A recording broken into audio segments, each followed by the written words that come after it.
പ്രസിദ്ധമായ തഫ്സീർ തബരിയുടെ മുഅല്ലിഫും മുഫസ്സിറുമായ മഹാനവറുകൾ ശിഷ്യന്മാരോട് ചോദിച്ചു, ചരിത്രം എഴുതുകയല്ലേ? എത്ര ചരിത്രം എന്നറിയോ? മില്ലദുൻ ആദം ഇലാ യൗമിനാ ഹാദാ, ആദം നബി അലൈഹിസ്സലാം മുതൽ ഇന്നത്തെ കാലം വരെയുള്ള ചരിത്രം, ഇബ്നു ജരീർ തബരി തങ്ങൾ ജീവിച്ചിരിപ്പുള്ള ആ കാലഘട്ടം വരേക്കുമുള്ള ചരിത്രം നമുക്ക് എഴുതുകയല്ലേ? വിദ്യാർത്ഥികൾ പറഞ്ഞു, ഞങ്ങൾ റെഡിയാണ്. അത് പറഞ്ഞെന്നാൽ ഞങ്ങൾ എഴുതിക്കൊള്ളാം. എത്ര പേജ് കാണും?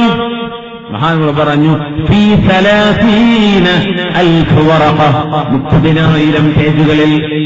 ഇന്നത്തെ DTP കമ്പ്യൂട്ടറൊന്നും ഇല്ലല്ലോ, മഷീല് മുക്കിയിട്ട് എഴുതണ്ടേ? 30,000 പേജുകൾ എഴുതുമ്പോഴേക്കും മരിച്ചു പോയില്ലേ ഉസ്താദേ? നമുക്ക് പൂർത്തിയാക്കാൻ കഴിയോ? ഒന്ന് ചുരുക്കിക്കൂടെ? ഒന്ന് ബ്രീഫായിട്ട് എഴുതാം. എന്നാൽ നമുക്ക് ലോക ചരിത്രം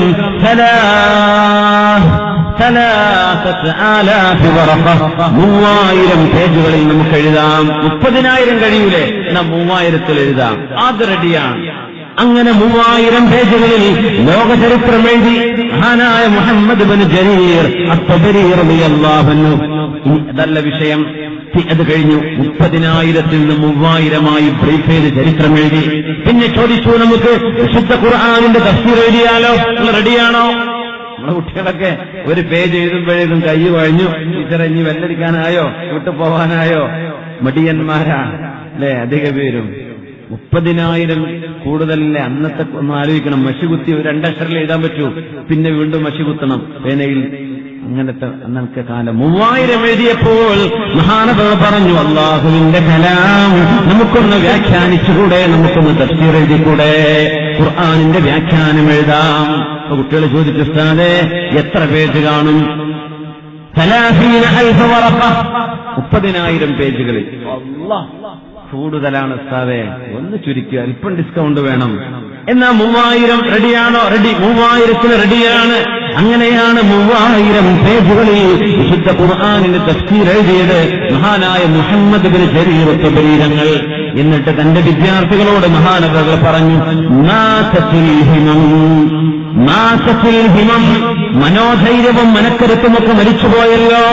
എന്താ മക്കളെ നിങ്ങൾക്ക് മനക്കരുത്തില്ലല്ലോ? 30,000 പറഞ്ഞപ്പോഴേക്കും ആവില്ലെന്ന് പറയാണോ? മനക്കരുത്ത് മരിച്ചുപോയല്ലോ.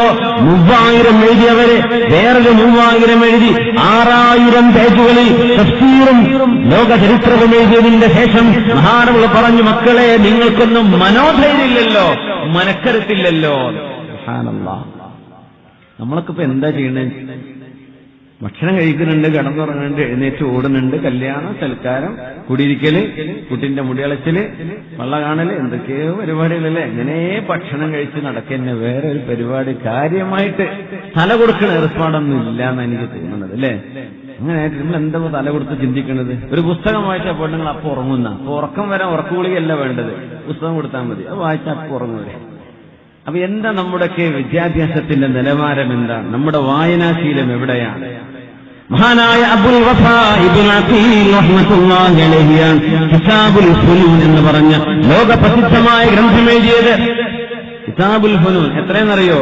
800 വോള്യം. 800 വോള്യമുള്ള ഗ്രന്ഥമാണ് കിതാബുൽ ഫുനൂൻ. ലോക എഴുത്തുകാരുടെ കണ്ണുതള്ളിച്ച രംഗമാണിത്. 800 വോള്യം. നമ്മൾ വിചാരിക്കും ഒരു വോള്യം ആകെ 100 പേജായിരിക്കും. അല്ല, മിനിമം ഒരു വോള്യത്തിന് 600 പേജ് വേണം. 600 പേജ് ഉണ്ടാകുമ്പോഴേ അറബിയിൽ അതിന് ഒരു മുജല്ലദ് എന്ന് പറയൂ.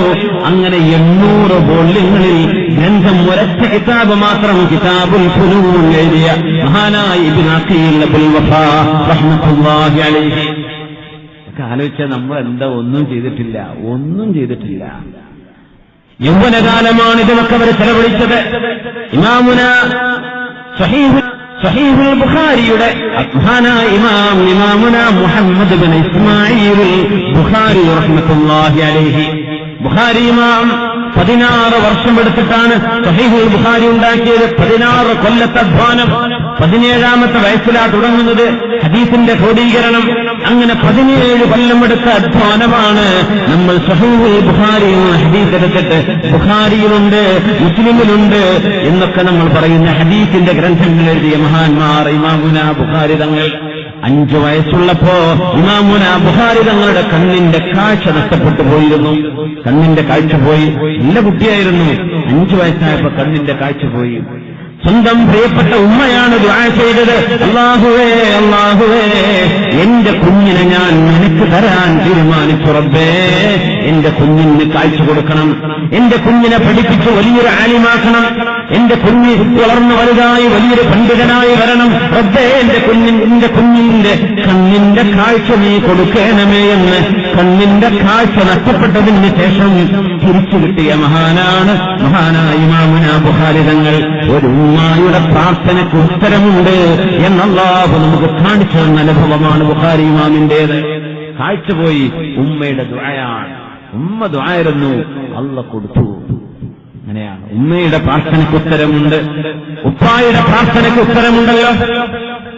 അതുകൊണ്ടാണ് നബിതങ്ങൾ പറഞ്ഞത്, നിങ്ങളുടെ മക്കൾക്കെതിരായി നിങ്ങൾ ദുആ ചെയ്യരുത്, മക്കൾക്കെതിരായി ദുആ ചെയ്യരുത്. നബിതങ്ങൾ പറയുമായിരുന്നു സല്ലല്ലാഹു അലൈഹി വസല്ലം, ലാ തദഉ അലാ അൻഫുസികും, നിങ്ങൾക്കെതിരായി ദുആ ചെയ്യരുത്. വലാ തദഉ അലാ അഹ്ലീകും, നിങ്ങളുടെ ഭാര്യ മക്കൾക്കെതിരായി നിങ്ങൾ ദുആ ചെയ്യരുത്. വലാ തദഉ അലാ ഔലാദികും, നിങ്ങളുടെ മക്കൾ എന്തെങ്കിലും കുരുത്തക്കേട് കാണിച്ചാൽ അവർക്കെതിരായി ദുആ ചെയ്തു പോവല്ലേ. വലാ തദഉ അലാ അംവാലികും, നിങ്ങളുടെ സമ്പത്തിനെതിരായും ദുആ ചെയ്യരുത്.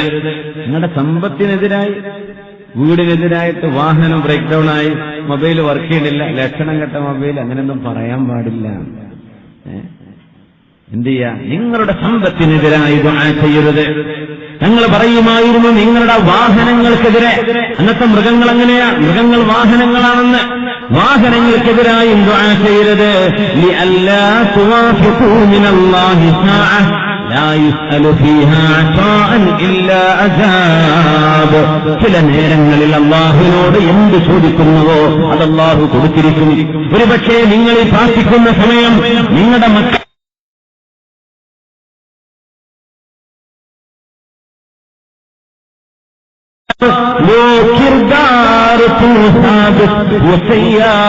നിനക്കും നിന്റെ മുൻഗാമികൾക്കും തമ്മിൽ എന്ത് ബന്ധമാണുള്ളത്? അവർ ലോകത്ത് നടന്ന് പ്രവർത്തിച്ചവരാണ്. നീ ഇരുന്ന് വാട്സപ്പ് മെസ്സേജ് ചെയ്യുന്നുള്ളൂ, നീ ഒന്നും ചെയ്യുന്നില്ല, വാട്സപ്പ് മെസ്സേജ് മാത്രം. അവർ അല്ലാഹുവിന് വേണ്ടി അധ്വാനിച്ചവരാണ്. നീ വെറുതെ വർത്തമാനം പറഞ്ഞിരിക്കുകയല്ലേ, നീ വർത്തമാനം പറഞ്ഞിരിക്കല്ലേ, അവരധ്വാനിച്ചവരാണ്. അതുകൊണ്ട് യൗവനം അല്ലാഹുവിന് വേണ്ടി കൊടുത്ത ആളുകൾ. മഹാനായ ഉമർ ഇബ്നു അബ്ദുൽ അസീസ് റളിയല്ലാഹു അൻഹു നമ്മുടെ യുവാക്കളോട് സംവദിക്കുന്ന പോലെ ഒരു വളരെ മനോഹരമായ സംഭവം. തന്റെ പ്രിയപ്പെട്ട മകൻ അമീറുൽ മുഅ്മിനീൻ ഉമർ ഇബ്നു അബ്ദുൽ അസീസ് റളിയല്ലാഹു തആല അൻഹുവിന്റെ പ്രിയപ്പെട്ട മകൻ 1000 ദിർഹം ചെലവഴിച്ചിട്ട് ഒരു മോതിരം വാങ്ങിച്ചു എന്ന് കേട്ടു. 1000 ദിർഹമിന് പോർഷായിട്ട് ജീവിക്കുക, അത് ഇന്നത്തെ യൗവനത്തിന്റെ ഒരു ട്രെൻഡാണ്. പോർഷായിട്ട് ജീവിക്കുക, അള്ളാഹുവിനെ ശുക്ർ ചെയ്യാതെ അങ്ങനെ അടിച്ചു പൊളിച്ച് ജീവിക്കുക, അങ്ങനെയുള്ള പറയല്ലേ. നിബിധങ്ങൾ പറയുമായിരുന്നു, അന്ത്യനാളിനോടടുക്കുമ്പോൾ മനുഷ്യന്മാരുടെ ചിന്ത രണ്ടേ രണ്ട് ചിന്തകളെ ഉണ്ടാവുള്ളൂ. ഞാൻ ഈ പറയണത് ഉണ്ടോ നിങ്ങൾ ആലോചിച്ച് നോക്കി. ആകെ മനുഷ്യൻ ജീവിക്കുന്നത് 2 ആഗ്രഹങ്ങൾക്ക്. അങ്ങനത്തെ ഒരു കാലം അന്ത്യനാളിന്റെ മുമ്പുണ്ടെന്ന് നബിതങ്ങൾ സ്വല്ലല്ലാഹു. എന്തെന്നറിയോ? ആകെയുള്ള ആഗ്രഹം ഭക്ഷണം കഴിക്കുക, ആകെയുള്ള ആഗ്രഹം ഭക്ഷണം കഴിക്കുക. ഒരു പുതിയ റെസ്റ്റോറന്റ് കോഴിക്കോട് തുറന്നു എന്ന് പറഞ്ഞാൽ അവിടുന്ന് വണ്ടിയെടുത്ത് പോവാ, അല്ലെങ്കിൽ വടകര പുതിയ റെസ്റ്റോറന്റ് വന്നു, അല്ല ഇന്നൊരു പുതിയ വിഭവം അവിടെ ഇറങ്ങിയിട്ടുണ്ട്. MR നാട്ടേതാണല്ലേ,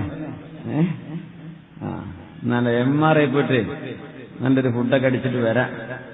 നോമ്പുറക്കാൻ ഇവിടുന്ന് പെരിങ്ങത്തൂരിന് MRക്ക് നോമ്പുറക്കാൻ വേണ്ടി മണ്ണാറക്കാട്ടുന്ന MRക്ക് വന്ന ആളെ ഞാൻ അറിയാം.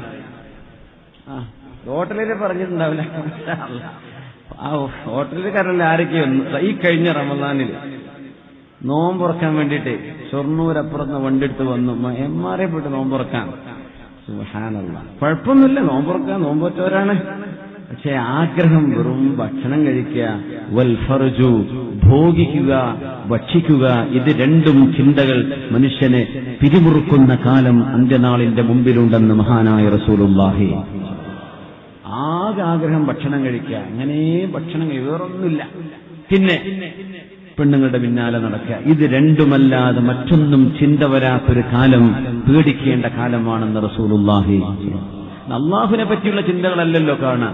നമ്മൾ പോകുന്ന റോഡിലൂടെ പോകുമ്പോൾ നമ്മൾ ആകെ നോക്കലെന്താ, നല്ല റെസ്റ്റോറന്റുകളുണ്ടോ, നല്ല വഴിയോരത്ത് ഫാമിലി സൗകര്യമുള്ള റെസ്റ്റോറന്റ് ഉണ്ടോ, നല്ല ഭക്ഷണം, നല്ല ജ്യൂസ്, നല്ല ചായന്റെ കടി കിട്ടുന്ന സ്ഥലം, നല്ല ചായ, ഇതൊക്കെ ഭയങ്കര ഹൈഫലാകാരം. നമുക്ക് നിസ്കരിക്കാൻ പറ്റുന്ന നല്ലൊരു റാഹത്തുള്ള പള്ളിയുണ്ടോ, അല്ലെങ്കിൽ സുബ്ഹാനല്ലാഹ് അതൊന്നും നമ്മൾ ചിന്തിക്കുന്നേ ഇല്ല. അങ്ങനെ ബോർഡുകളും കാണില്ല. രസം ആകെ തിന്നാൻ വിളിക്കുന്ന സ്ഥലമാണ് നമ്മൾ ആകെ ശ്രദ്ധിക്കുന്നത്.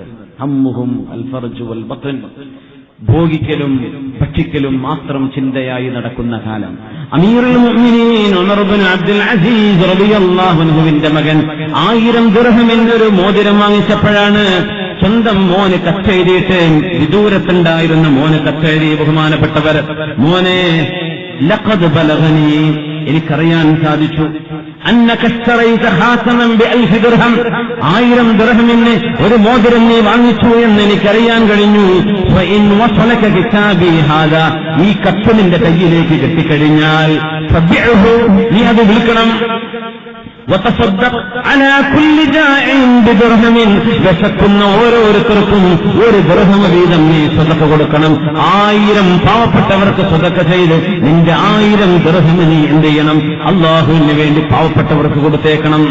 വത്തഖദ് ലക ഹാസമൻ ഗൈറ, വേറെ ഏതെങ്കിലും ഒരു ചെറിയ മോതിരം വേറെ വാങ്ങിക്കോ, എന്നിട്ട് അതിന്റെ മേൽ എഴുതിക്കോളൂ, റഹിമല്ലാഹു റഅൻ ഖദറ നഫ്സിഹി, റഹിമല്ലാഹു റഅൻ അറഫ ഖദറ നഫ്സിഹി, സ്വന്തത്തെ മനസ്സിലാക്കിയ ഒരു മനുഷ്യന് അള്ളാഹു കരുണ ചെയ്യട്ടെ എന്ന് നീ അതിന് ചെറുതായിട്ടൊന്ന് എഴുതി വെക്കണം. മോതിരത്തം എഴുതി വെക്കാം, റഹിമല്ലാഹു റഅൻ അറഫ ഖദറ നഫ്സിഹി, സ്വന്തത്തെക്കുറിച്ചൊരു അവബോധമുള്ള ഒരാൾ, അത്തരം ആളുകൾക്ക് അള്ളാഹു റഹ്മത്ത് ചെയ്യട്ടെ എന്ന് നീ അതിന്മേൽ എഴുതി വെച്ചിട്ട് ഒരു ചെറിയ മോതിരം നീ ഉണ്ടാക്കിക്കോ. ഈ 1000 ദിർഹമിന്റെ മോതിരം മോന് വേണ്ട എന്ന് മഹാനായ ഉമർ ഇബ്നു അബ്ദുൽ അസീസ് റളിയല്ലാഹു അൻഹു സ്വന്തം മക്കളിൽ ആർഭാടങ്ങൾക്ക് പിന്നാലെ പോകുമ്പോൾ അവർക്ക് അച്ചടക്കം പഠിപ്പിക്കുകയായിരുന്നു. ഉമർ ഇബ്നു അബ്ദുൽ അസീസ് റളിയല്ലാഹു അൻഹു യൗവനത്തിൽ നിന്നേ അള്ളാഹു